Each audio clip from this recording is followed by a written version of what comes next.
What is up, Nerf Nation? I'm Naptown Nerf, and this is a review of the FR-1 VIPER Flywheel Revolver.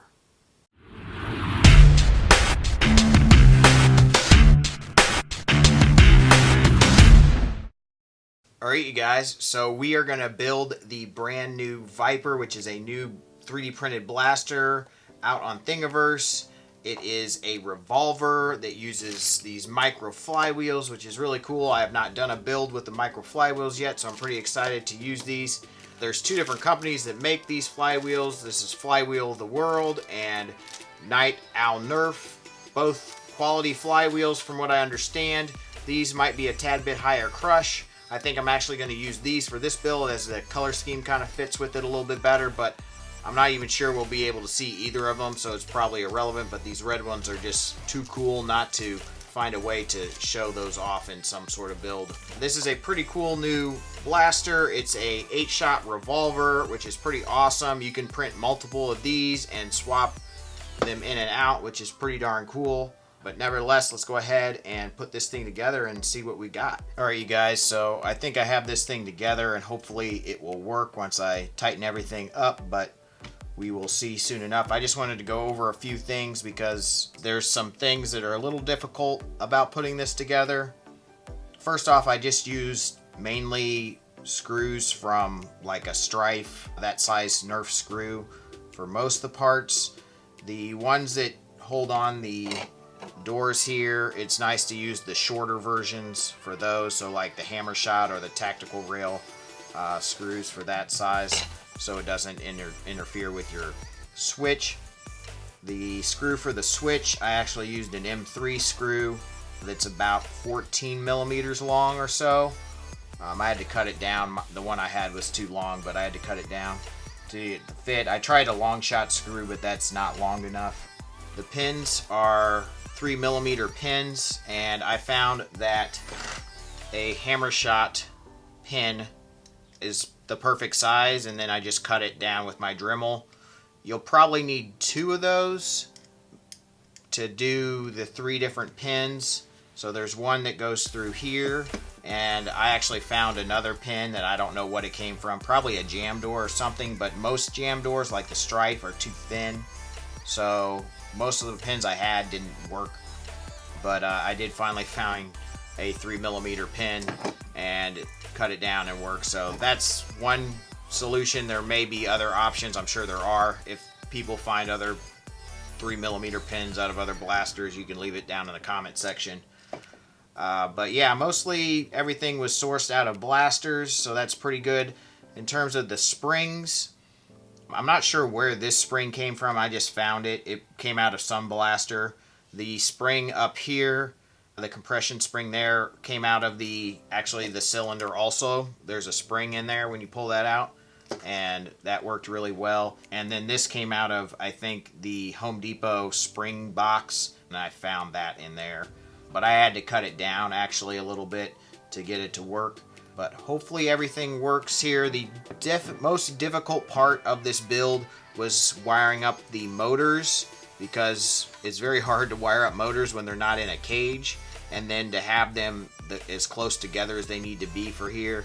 And I just used honey badgers for this, and then feeding the wires through. You want to feed these wires through this direction first, and then wire them up out here, which also makes it difficult. It would be a lot easier if you could wire them up and then feed it through that way, but it's very difficult to feed them through that direction. I think he designed it to feed it through the other way. So I guess if there's one thing I would change is to give us a little more space in there for the wires to feed through. There's just not a lot of room, obviously, but there could probably be a little bit more if it was designed a little differently. But nevertheless, that is definitely the toughest part, and takes a little bit of patience and maybe a couple different tries of trying how to wire it. I think I did it twice before I got it to work. But yeah, I think that's about it. You have to sand some things. I'm sure I might have to go back and sand some more parts. I'm not sure yet. But we will put this thing together and see if it works. Alright, you guys. So the VIPER by Freedom Blasters turned out pretty darn awesome. I really love the way this thing looks. I mean, it is just a gorgeous, gorgeous pistol. And I think it would be really, really cool for quite a few different things.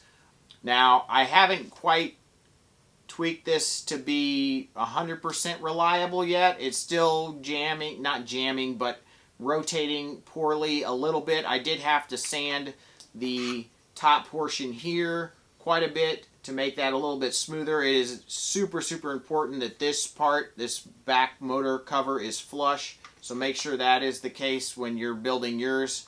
But overall, I think it came out pretty darn awesome. I do have a small issue with a gap back here because the M3 screw that I use for the switch, the head is actually too big and it won't allow this to close all the way. So I either need to like carve out a little part of this shell or just find a better screw option. So that's something to note when you're picking a screw to hold in your switch. Make sure the head isn't too big, I guess. But yeah, that brings me to a point. I think the biggest problem with this blaster, or the biggest issue I had, was knowing exactly like what screw to use for that switch. He says it needs to be larger than the other screws, but he doesn't really give you what screw that is. I mean, I found an M3 screw to work well, but he didn't give you the length of the screw or the type of head or whatnot. And it'd just be nice to know those things so you don't have to try to figure it out yourself. It would be nice to have a link to pretty much all the hardware so you could source it yourself if you don't have like random Nerf screws laying around or what have you. But the random Nerf screws worked really well, and I like that you could use those. I think that was awesome that he designed it so you could just use stuff you have around your house. I think that's great, and obviously makes it a lot more affordable to build a blaster that way. But there's still some details like the lengths of the pins. I didn't know what those were, so I kind of had to figure that out. And they're all three slightly different lengths. You know, if you don't have a hammer shot or, you know, a way to get that kind of material, it'd be nice to figure out a way or a place to buy that. It would be nice to know that. So those are kind of things I would like to see him add to his Thingiverse page. I think overall the design is really nice. I feel like it's not going to be 100% reliable just because it's a Flywheel Revolver design. They're just tough to make perfect. This does have some friction issues and sanding things and whatnot you got to do and make it just all perfect. So, you know, he does give you some troubleshooting advice a little bit on his page, but I'm sure there's a lot of things that could be done to make this more reliable, and I need to play around with that a bit more. One thing that I noticed that maybe I'm off base here, maybe all the micro flywheel blasters are this way, but the crush level of these flywheels is just really intense. And I'll try to get a shot, but they are really close together, and I had no idea that it was that kind of crush. And I'm using the slightly higher crush version of the flywheels. These are the Night Owl flywheels. The Flywheel of the World flywheels are a little less crush, so maybe that would work out a little bit better in this blaster. I don't know. Maybe all the micro flywheel blasters have super high crush. I mean, obviously the motors are close together given the small flywheels, but I did notice that it actually had trouble shooting the Adventure Force waffles when I put it over my chronograph. I was getting, you know, inconsistent performance out of those. Some of them didn't really even fire straight or fire really well at all out of the blaster, and the heads actually got pretty worn. None of them flew off, but they just were kind of torn up, I guess. The worker darts actually worked better, more consistent, and FPS was averaging around 100, which is lower than what he said would be the case, but I don't know what kind of darts he used.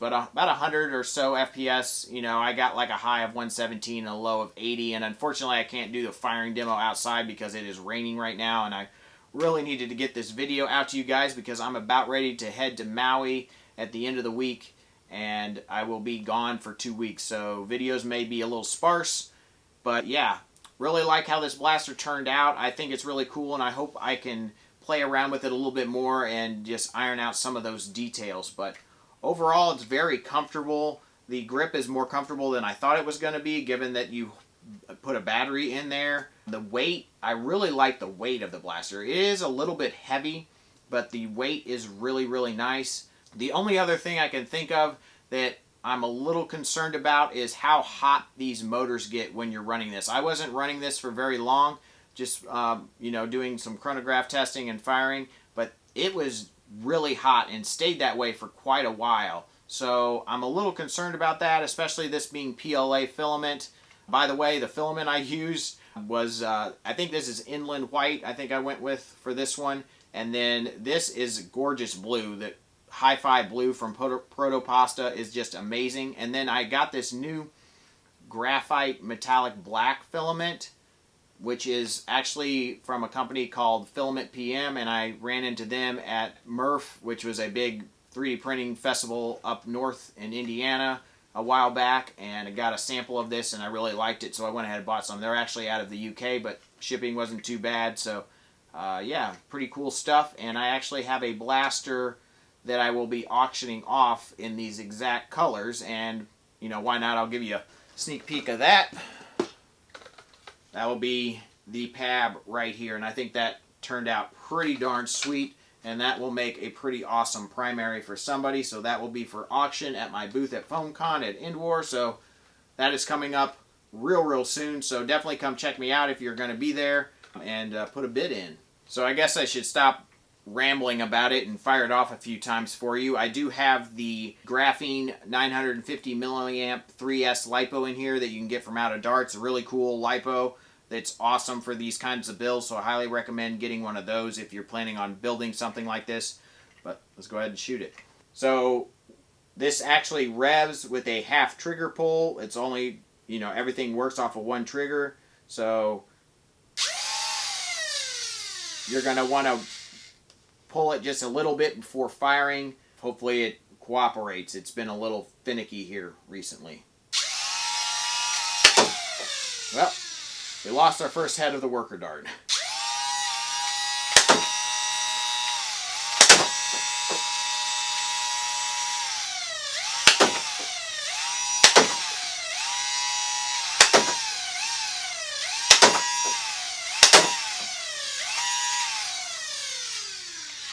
And we're out. So yeah, I feel like the pusher gets stuck sometimes and doesn't want to actually push into the hole, I guess, of the, cylinder there. But I don't know, maybe I can sand that down a little bit. So thank you guys so much for watching. I hope you enjoyed the review of the VIPER Revolver. If you have a 3D printer, I highly recommend printing yourself off one of these and playing around with it, trying to tweak it. I mean, if you enjoy modding, I think this is a very fun project, but it's definitely not something you can just kind of print off and throw together and expect to work perfectly. But nevertheless, the thing looks awesome. Freedom Blasters did an awesome job designing this, and I hope to tweak it a little bit more and make it a little more reliable and maybe even run it as a secondary at some point. So thank you guys so much for watching. Smash that like button. Please subscribe. And as always, peace out.